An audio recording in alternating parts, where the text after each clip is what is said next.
जय हिंद साथियों। एक विशेष सूचना उन सभी स्टूडेंट्स, टीचर्स और खास करके जितने भी यूट्यूबर साथी हैं उनके लिए जो सच में स्टूडेंट्स के हित के बारे में सोचते हैं और उनको भी ये लगता है कि हाल फिलहाल जितने भी एग्जाम हो रहे हैं उनमें कहीं ना कहीं गड़बड़ी हो रही है। जो स्टूडेंट इतनी मेहनत कर रहे हैं किसी एग्जाम के लिए, जो सालों से किसी एग्जाम का वेट करते हैं और उस एग्जाम का जब सिलेबस, उसका पैटर्न जब आता है तो उसके अकॉर्डिंग वो अपनी पूरी तैयारी करने की कोशिश करते हैं। हाँ, एक विभाग के लिए नॉर्मल सी बात है कि किसी एक पार्ट से प्रश्न ना बनाना, लेकिन एक स्टूडेंट के नज़रिए से देखें तो कोई भी स्टूडेंट हर सब्जेक्ट में परफेक्ट नहीं हो सकता। उसको लगता है कि किसी एक पार्ट में अगर 100 नंबर में से अगर 25% मेरा ये स्ट्रॉन्ग पार्ट है तो उसको थोड़ा मजबूत बना लूं, अगर कहीं और कमी रहे तो उसको दूसरी जगह पूर्ति करने की कोशिश करते हैं। लेकिन एक विभाग इस चीज़ को बिल्कुल दरकिनारे कर देता है कि यहाँ से प्रश्न ना भी बनाया जाए तो कोई बड़ी बात नहीं है। ये केवल किसी एक विभाग या एक एग्जाम की बात नहीं है साथियों। हाल फिलहाल जितने भी एग्जाम हुए आप रीट में देख लीजिए। रीट में 2018 में एक प्रश्न आता है कि सीसीई में व्यापकता का क्या अस्सी है, उसमें प्रश्नों की व्यापकता को आंसर माना जाता है और नेक्स्ट एग्जाम जब होता है सेम प्रश्न आता है, उसी सब्जेक्ट में आता है और अगली बार उसी प्रश्न में बोनस दिया जाता है। इंग्लिश जैसे सब्जेक्ट के अंदर जहां फोनेटिक ट्रांसक्रिप्शन जैसा टॉपिक हटा दिया जाता है उससे 4 से 5% बनाए जाते हैं और उसमें भी ऐसे ऑप्शन डाले जाते हैं जहां पे डिक्शनरी बेरी जैसा आपको जो उसमें ऑप्शन दिया गया था वो किसी डिक्शनरी में भी देखने को नहीं मिलेगा। अब मान लीजिए ये पेपर में इतने सारे प्रश्न आते हैं, उन प्रश्नों में बोनस देने पड़ रहे हैं, इतने सारे प्रश्नों को डिलीट करना पड़ता है, इतने सारे प्रश्न जो विवादास्पद रहते हैं और खास करके इनके कारण भर्तियां जो कोर्ट में चली जाती है। तो ये इतना बड़ा मुझे हमेशा से लगता था कि जब किसी भी प्रकार का कोई विभाग द्वारा कोई पेपर बनाया जाता है तो उसमें कमेटी डिसाइड होती है और उस कमेटी में जितने भी मेंबर होते हैं वो जितने भी सब्जेक्ट के एक्सपर्ट होते हैं उनको पेपरों से उनका सैंपल लिया जाता है और उनसे मिलाकर एक पेपर बनाया जाता है जिसको पूरी जो ब्लूप्रिंट हमें सिखाया जाता है पेपर में तैयार करने के लिए कि उसमें वैधता, वस्तुनिष्ठता, व्यापकता जैसे सारे गुण होने चाहिए। उन ब्लूप्रिंट के बारे में वो पेपर बनाने वाला या तो वो जानबूझ के वो नहीं सोचता है या इस चीज को बिल्कुल इग्नोर कर देता है, या हो सकता है विभाग द्वारा जानबूझ के ऐसे प्रश्न बनाए जाते हैं जो विवादास्पद और जिनके कारण भर्ती कोर्ट में अटके। अब हर बार की तरह इस एग्जाम में भी सेम लैब असिस्टेंट का आज जो एग्जाम हुआ है उसमें साइकोलॉजी के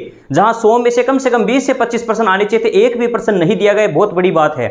खास करके उन स्टूडेंट्स के लिए जिन्होंने रात दिन मेहनत की थी। उसके नजरिए से देखें तो इस चीज का पता चलता है कि विभाग द्वारा इतनी बड़ी गलती कैसे हो सकती है। और किसी एक विभाग या एक एग्जाम के लिए नहीं कह रहा हूं मैं, आने वाले समय में 3rd ग्रेड जैसा एग्जाम सेम यही विभाग करवाने वाला है और अभी पात्रता का राजस्थान बोर्ड जैसा विभाग करवाने वाला है। तो इसमें भी जो पेपर के अंदर जो वैधता है, वस्तुनिष्ठता है, एक ही पेपर प्रश्न के अंदर अगर देखें तो 2-3 उत्तर माने जा रहे हैं, कभी बोनस दिया जा रहा है, प्रश्नों को डिलीट किया जा रहा है। तो इसमें जो स्टूडेंट जो का बहुत ज्यादा मेहनत करते हैं, जहां पर जो मेरिट है या कट ऑफ में 1 पॉइंटों का फर्क रहता है, वहां पर उन स्टूडेंट्स की बात वहां पर किस्मतों की आ जाती है। जब इतनी सारी मेहनत करके नौकरी जब किस्मत वालों को ही मिलनी है तो फिर क्या पैटर्न, क्या सिलेबस और क्या किस प्रकार की मेहनत। हमें शिक्षा दी जाती है कि आप मेहनत कीजिए, आपकी नौकरी जरूर लगेगी, लेकिन मेहनत करने के बाद भी विभाग द्वारा ऐसे पेपर बनाए जा रहे हैं, या तो विभाग द्वारा जो पेपर बनाए जा रहे हैं वो लीक हो रहे हैं, लगातार पेपर लीक का मामला सामने आ रहा है और ना ही जब पेपर अच्छे से करवा दिया जाता है तो उस पेपर में किसी भी प्रकार की कोई गुणवत्ता देखने को नहीं मिलती। तो ये मेरी सबसे अपील है, जो जितने भी साथी या जितने भी स्टूडेंट या टीचर्स,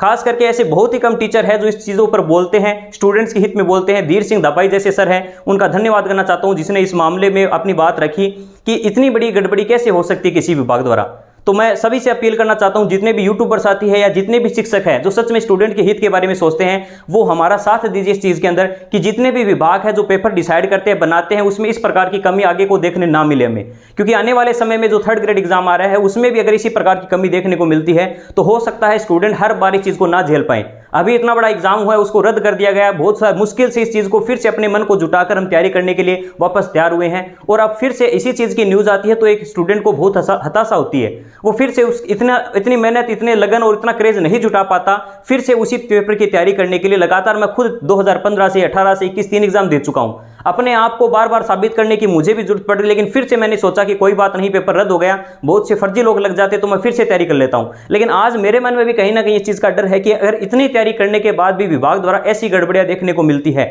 जहां बात किस्मतों पे आ जाती है कि नहीं, जिसका पढ़ा हुआ उसका आ गया तो ठीक है, आपने कितने ही पैटर्न के अकॉर्डिंग, ओल्ड पेपर के अकॉर्डिंग कितनी ही स्मार्ट स्टडी की हो, लेकिन बात जब किस्मतों की आ जाती है तो वहां पर फिर आपकी मेहनत बिल्कुल बेकार हो जाती है। तो मैं ये चाहता हूं जितने भी मेहनत करने वाले स्टूडेंट उनको फायदा तभी होगा जब पेपर के अंदर पूरी गुणवत्ता के अकॉर्डिंग पेपर करवाया जाए और इन विभागों द्वारा जितने भी विभाग डिसाइड होते हैं, इनकी कमेटी डिसाइड होती है, इन विभागों की पूरी जवाबदेही होनी चाहिए कि आपने जो पेपर बनाए हैं उनकी पूरी मानकता होनी चाहिए। तो सभी स्टूडेंट्स, टीचर्स या जो भी यूट्यूबर साथी हैं ऐसे ज्यादा से ज्यादा इस चीजों को सेपरेट करने की कोशिश करें और अपनी तरफ से भी अधिक से अधिक लोगों को इस चीज को जागरूक करने की कोशिश करें कि विभाग द्वारा ऐसी गलती फिर से ना हो। तो आप सभी को अगर ये सूचना पसंद आती है तो मैं कहना चाहूंगा ज्यादा से ज्यादा लोगों तक शेयर करने की कोशिश करें, क्योंकि बात यहां पर स्टूडेंट के भविष्य की है। धन्यवाद। जय हिंद।